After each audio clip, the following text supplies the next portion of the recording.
Ladies and gentlemen, 1994 Grammy nominee, Mr. Lonnie.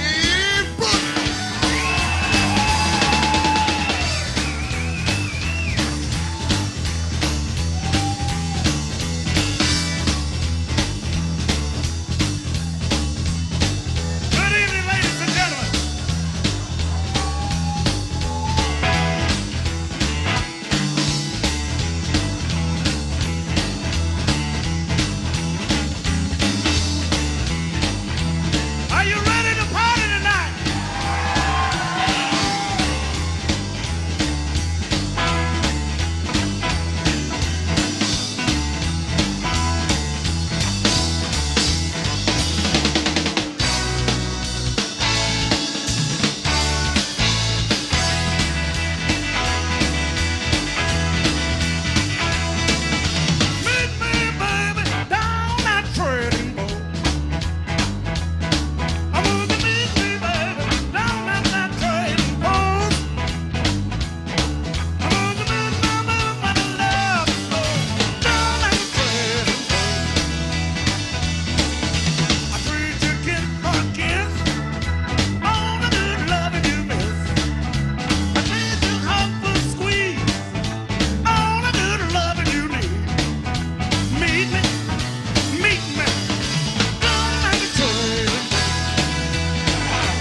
It's just great, you know. I just love it. This is the second time I'm going to hear Lonnie Brooks this week.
My first love of guitar was Lightning Hawkins, and you know, and I got a few of his licks, and T-Bone Walker, B.B. King, Gatemouth Brown, Guitar Slim, yeah, and then some of the stuff that I created myself.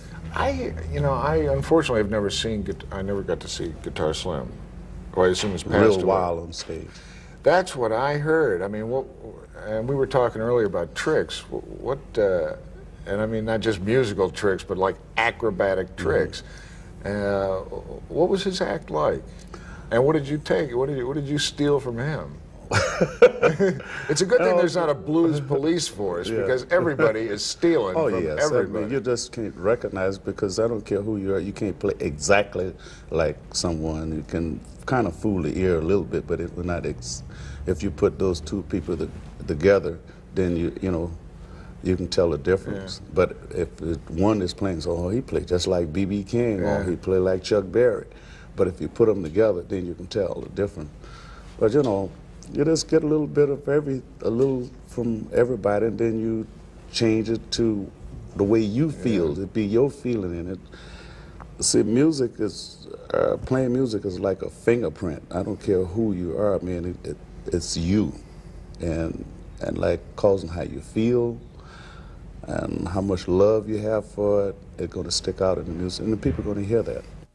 Back to the Guitar Slim thing, we were talking about tricks. Now I see the show now, and you know, I mean, you're a lively kind of guy, and the whole band is cooking and everything's awesome. But and not many people do it in the old days, like 20, 25 years ago. I mean, people were going crazy on the stage, and you were telling me that here in Chicago, you're on a stage with Buddy Guy. Buddy Guy's kicking the walls in. Yes. Just for I mean, and then and the people just went crazy over it, man. He was knocking holes in the walls.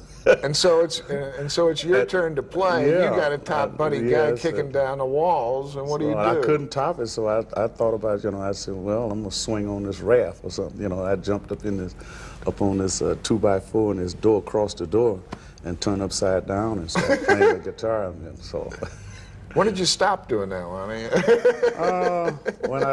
When I gained a little weight. Yeah, just a little. That'll keep you off the rafters.